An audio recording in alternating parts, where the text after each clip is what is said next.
오늘 하나님께서 저에게 주신 말씀은 마가복음 9장 28절 29절입니다 14절부터 29절까지 다 읽으면 좋겠지만 좀 짧게 하기 위해서 두 절만 읽겠습니다. 28절 29절 한 목소리로 함께 읽습니다. 집에 들어가심에 제자들이 조용히 묻자오되 우리는 어찌하여 능히 그 귀신을 쫓아내지 못하였나이까? 이르시되 기도 외에 다른 곳으로는 이런 종류가 나갈 수 없느니라 하시니라. 아멘. 잠깐 기도하겠습니다. 살아계신 하나님, 오늘 주님 말씀 앞에 섭니다. 친히 주님께서 말씀해 주시고 성령께서 조명해 주시고 지혜 주셔서 깨닫게 하여 주옵소서. 말씀대로 살아갈 능력을 허락하여 주옵소서. 말씀대로 기도하게 하여 주옵소서. 주님 의지하며 예수 그리스도의 이름으로 기도드립니다. 아멘. 그리스도인이라면 주를 위한 무슨 사역이나 봉사나 무엇인가를 주를 위해서 해야 된다고 할 때 참으로 준비할 것이 하나 있는데, 가장 중요한 준비가 하나 있는데 그것은 기도입니다. 기도 안 하고 주의 일을 한다고요? 거짓말이죠. 가짜입니다. 기도 안 하고 주님의 일 무엇이든지 하는 것 같아도 닭은 기도 빼고 하면 그때부터는 자기 일이 될 수 있습니다. 예수님은 하나님의 아들이시라도 정기적으로 기도하셨습니다. 새벽에, 한밤에 따로 한적한 곳에 가셔서 기도하셨습니다.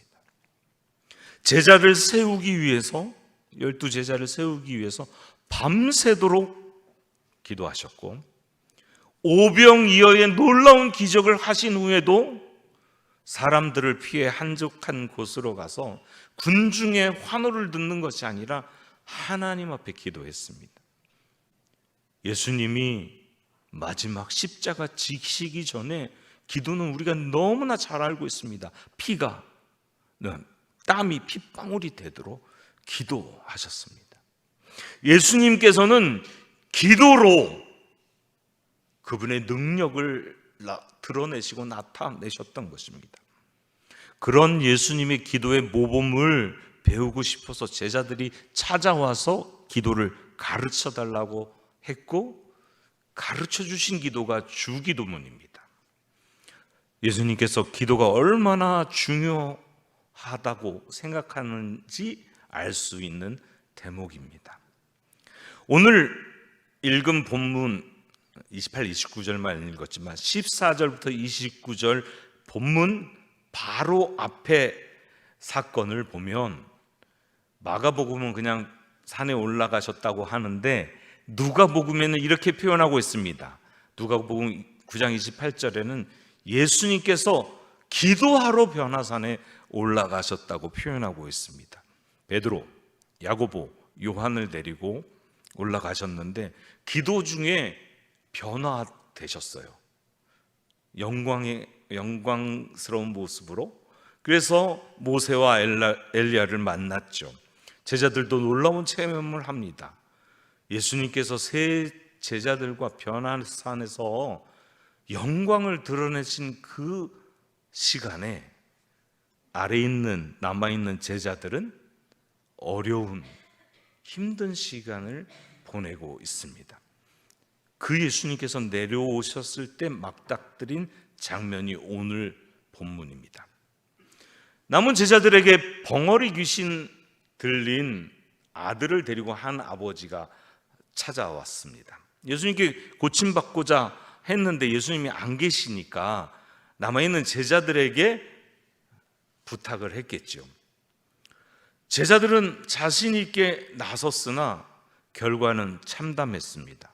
제자들이 파송받을 때, 제자로 세워지고 파송받을 때에 예수님이 권능을 주셔서 가는 곳마다 귀신을 쫓아내고 병을 고치는 역사를 일으켰었거든요. 경험했었거든요. 그러니까 귀신을 쫓아내는 것에 대해서 어렵다고 생각하지 않았는데 쫓아내지 못했습니다. 안타깝게도 제자들은 귀신을 쫓아내지 못하고 어려운 상황에 처하게 되었는데, 예수님이 하시는 대로 자신들이 경험했던 대로 다 방법을 동원해서 귀신을 쫓아내려고 안간힘을 썼을 것입니다.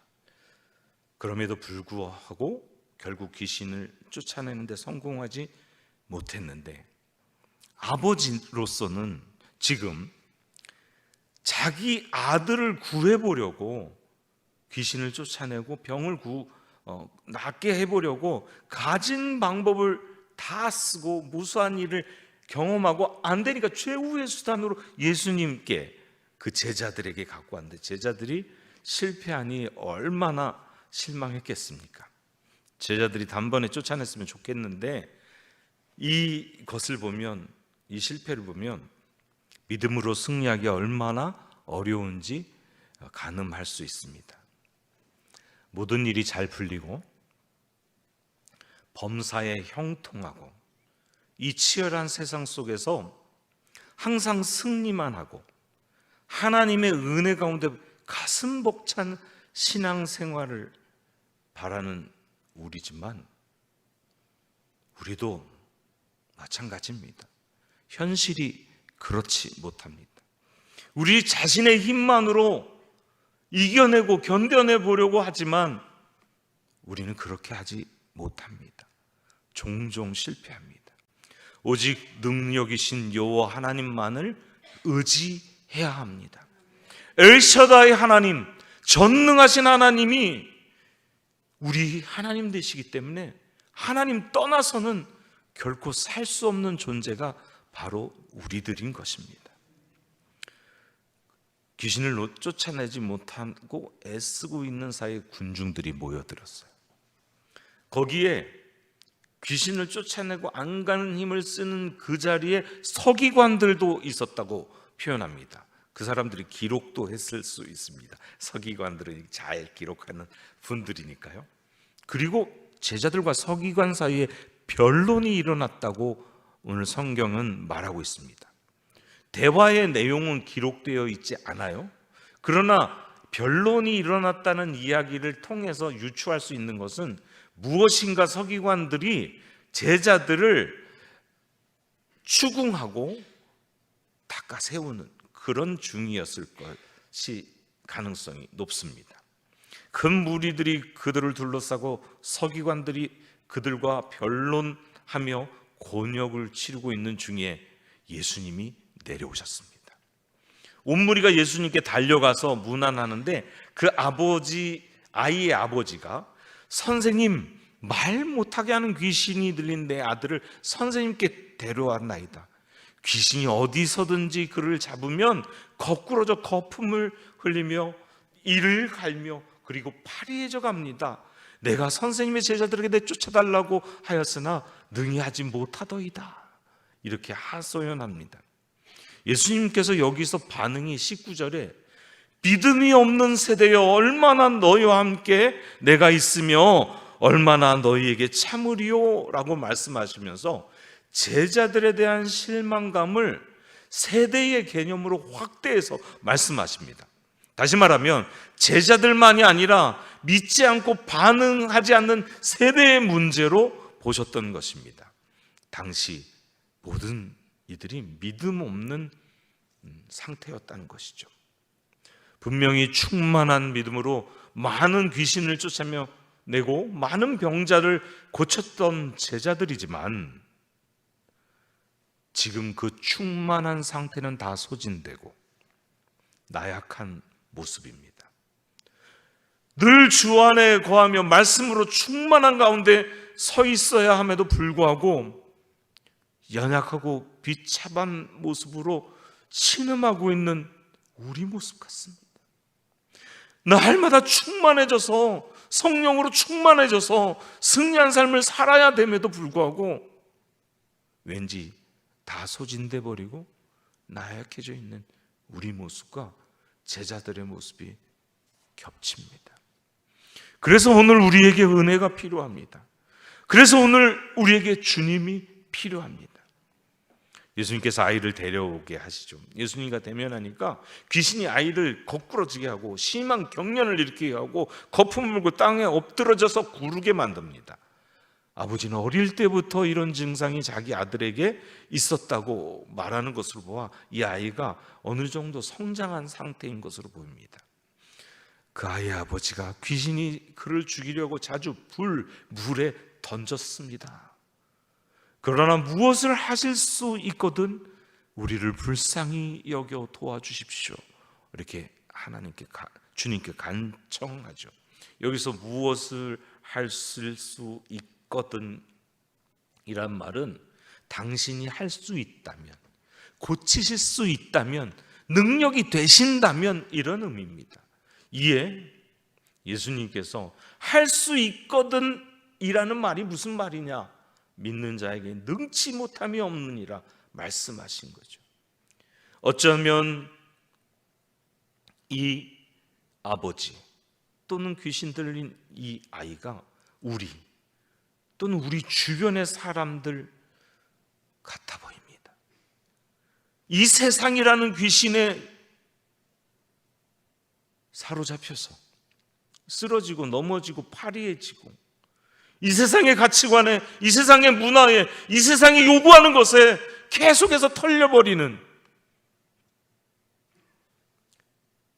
자꾸 물과 불에 던져서 죽이려고 하는, 그리스도인 정체성을 말살시키려고 하는, 어둠의 세력에 대적하고 쫓아내야 될 존재가 바로 우리 또는 우리 주변의 사람 같다고요.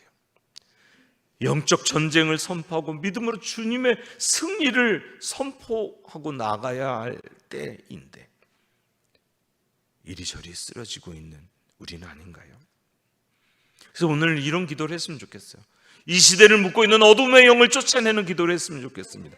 거짓으로 속이고 있는 그들의 계략을 파해달라고 기도했으면 좋겠습니다. 물질주의, 쾌락주의, 권력주의 등으로 사람들의 영혼을 묶고 있는 어둠의 세력을 끊어주십시오. 우리가 그런 기도를 하고 나아갔으면 좋겠습니다. 예수님께서 할 수 있거든이 무슨 말이냐? 믿는 자에게 능치 못할 일이 없느니라 라고 말합니다.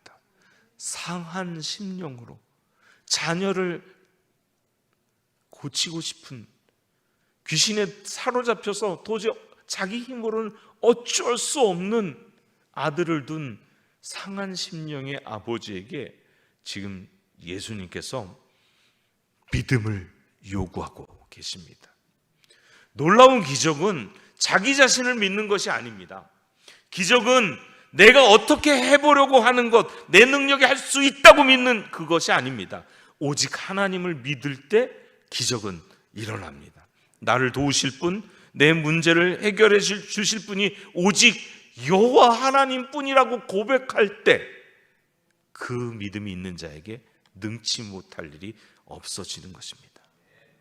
사실 여러분 잘 아시겠지만 믿음과 믿지 못하는 것 두 개가 우리 마음에 공존합니다. 믿음만 있지 않아요. 믿지 못하는 마음이 우리 마음 안에 있어요. 믿지 못함을 배제시키고 믿음을 성장시켜 나가기 위해서는 나 자신의 무력함을 인정해야 됩니다. 하나님 앞에서 나는 능력이 없어요, 주님 도우심이 필요해요 라고 기도하기 시작해야 됩니다. 겸허하게 주님의 도우심을 구하는 자세가 필요하다고요. 이 아이의 아버지는 예수님의 강력한 선을 듣고 곧바로 인정하고 부르짖죠. 내가 믿나이다. 나의 믿음 없는 것을 도와주세요. 고백하며 믿음 없는 것을 도와달라고 부르짖습니다. 이렇게 자신의 연약함을 인정하고 주님의 도우심을 간절히 사모하고 부르짖었을 때 예수님께서 아이를 고쳐주십니다. 그 믿음의 고백을 듣고 귀신에게 명하여 나오라고, 다시는 들어가지 말라고 명하시며 귀신을 쫓아내십니다. 그러자 귀신은 아들에게 다시 한번 심한 경련을 일으킨 다음 떠나게 되지요. 이 다음에 제자들의 질문입니다. 집에 들어왔을 때 예수님께 조용히 물어요. 우리는 어찌하여 그 귀신을 쫓아내지 못하였나이까? 예수님의 대답이 기도 외에는 다른 것으로는 이런 종류가 나갈 수 없느니라. 여러분, 여기서 예수님이 기도 다음에 외에는 이라고 하는 한정적인 표현, 단서를 붙이셨다는 것은 기도 이외에는 그런 능력을 행할 수 있는 통로가 있다 없다? 없다. 기도만 하나님의 능력을 내 삶 가운데 유통시키는 방법입니다. 기도만 무한한 자원인 하나님께 파이프를 연결해 놓는 것입니다. 그리고 꼭지를 틀 때 그 하나님의 무한한 자원이 나의 삶 가운데 흘러 들어오는 것이죠. 어떤 난제든 다른 수단과 방법을 쓰기 위해서 골몰하는 것 잠시 멈추고, 생각하는 거 멈추고 먼저 기도, 아니 오직 기도로만 해결해야 된다는 말입니다. 예수님의 말씀을 요약하자면 무엇이든지 믿고 기도하라는 것입니다. 기도는 하나님의 능력과 은혜를 신뢰하고 구하는 믿음의 신실한 표현이 됩니다. 믿음은 온전히 하나님 말을 신뢰하는 관계 속에서 우리에게 주어지는 것이죠. 그러나 우리 안에 내재하고 있는 믿지 못하는 것이 우리로 하나님만을 신뢰하는 것을 자꾸 방해합니다. 기도하지 못하게 합니다. 우리는 끊임없는 기도를 통해서 하나님과의 관계로 험한 세상과 풍파를 뚫고서 그것을 견뎌내면서 극복하면서 주님 앞으로 더 가까이 나아가야만 합니다. 먼저는 예수님께서 믿음 없는 세대의 믿음 없음을 한탄하셨고, 제자들에게는 기도가 능력을 나타내는 통로임을 말씀하신 것이 오늘 본문의 핵심입니다. 여기서 믿음과 기도는 분리되지 않습니다. 따로 떨어진 것이 아니라고요. 믿음은 기도를 하게 만듭니다. 기도는 곧 믿음에 근거하기 때문입니다. 믿음 없는 기도가 있을 수 없고, 기도 없는 믿음이 성립될 수 없단 말입니다. 곧 믿음이 있다면 기도하게 됩니다. 기도하는 사람은 확실한 믿음 가운데 거하게 됩니다. 그러므로 믿는 이들은 기도를 쉬지 말아야 합니다. 기도를 통해서 주님의 마음을, 주님의 뜻을 알게 되고 성령의 음성을 듣게 되고 성령의 역사를 구할 수 있기 때문입니다. 기도를 통해서 능력을 행할 수 있습니다. 기도가 능력의 문입니다. 기도는 모든 문제를 해결하는 방법입니다. 예수 그리스도의 이름에 권세가 있습니다. 순전한 믿음은 간절한 기도를 동반합니다. 믿노라 하고 기도하지 않는다면 믿음 없는 거죠. 기도하면서 믿음이 없다면 진솔한 기도를 드리지 않는 것이죠. 마가복음 12장 22절 24절에는 예수께서 말씀하실 때 하나님을 믿으라, 내가 진실로 너희에게 이르노니 누구든지 이 산더러 들려 바다에 던지라면 그 말하는 것이 이루어질 줄로 믿고 마음에 의심하지 아니하면 그대로 되리라고 말합니다. 곧 믿는 자에게 능치 못할 것이 없다고, 받을 것이라고, 기도하면 받을 것이라고, 그대로 될 것이라고 선언하시고 계십니다. 야고보서 5장 15, 16절에는 믿음의 기도는 병든 자를 구원하리니 주께서 그를 일으키시리라. 혹시 죄를 범하였을지라도 죄 사함을 받으리라. 그러므로 너희 죄를 서로 고백하며 병이 낫기를 위하여 서로 기도하라. 의인의 강구는 역사하는 힘이 크다고 말씀하고 있습니다. 한번 기도하면 응답될 때까지 기도하는 것입니다. 이거 지난주에 이 주제 가지고 응답받는 기도 함께 나눴어요. 그죠? 예. 과부가 불의한 재판관에게 시도 때도 없이 가서 계속 간구하니까 결국에 귀찮아서라도 들어준다. 우리 하나님은 더 사랑의 하나님이고 선하신 분인데 들어주지 않으시겠느냐? 계속 기도하고 낙심하지 말아야 할 것을 주님께서 이야기하시면서 끈기 있게 기도하라고 말씀하셨잖아요. 그것과 연결되어 있습니다. 응답이 올 때까지 기도하는 것입니다. 모라비안 형제회는 종교 개혁 당시 천주교의 핍박과 학살에서 피난 갔는데 진젠도르프 백작이라고 하는 사람의 보호 아래 들어갔습니다. 소규모의 무리들이었는데 그들이 영적 부흥을 일어나길 위해서 기도하기 시작했습니다. 1년, 2년이 아니라 100년을 기도했습니다. 마침내 100년이 지났을 때 큰 영적 대각성이 일어났습니다. 100년을 넘게 기도한 것이죠. 대서양을 건너는 배 한가운데서 모라비안 형제들이 기도하는 기도와 찬양 소리를 들은 두 형제가 변화돼요. 요한 웨슬레, 찰스 웨슬레가. 그리고 영국에 도착해서 감리교를 시작합니다. 우리 성결교도 감리교에 큰 영향을 받은 교회잖아요. 도시 부러지고 파손될 위기 앞에서 그들은 찬양하고 기도하고 끊이지 않고 죽음의 공포를 넘어서서 하나님께 기도하는 모습에 웨슬레 형제는 감동받았습니다. 영적 대각성의 최선봉에 서게 되었습니다. 엘리야의 기도를 한번 보십시오. 갈멜산 꼭대기에 올라가서 하나님이 약속하신 비를 기도하는데 3년 반 동안 가물었던 그때에 기도하기를 무릎에 머리를 넣고 7번 기도하는데 응답이 나타날 때까지 7번 자기 수종 드는 사람을 산 꼭대기에 올라가서 서편 바다를 바라보고 요만한 구름이 생기니까 응답인 줄 알고 뛰기 시작했습니다. 사도행전을 보십시오. 기도하는 교회로 인해서 감옥에 갇혀있던 베드로가, 야고보는 순교당하고 베드로는 감옥에 갇혀 있었는데 제자들이 기도할 때 하나님이 놀라운 방법으로 천사를 통해서 그를 옥 바깥으로 끄집어냈습니다.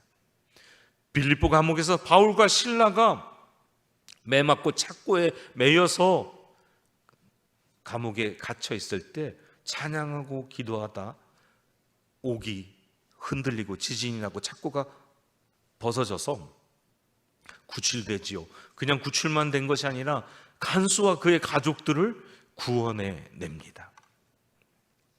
기도는 반드시 응답됩니다.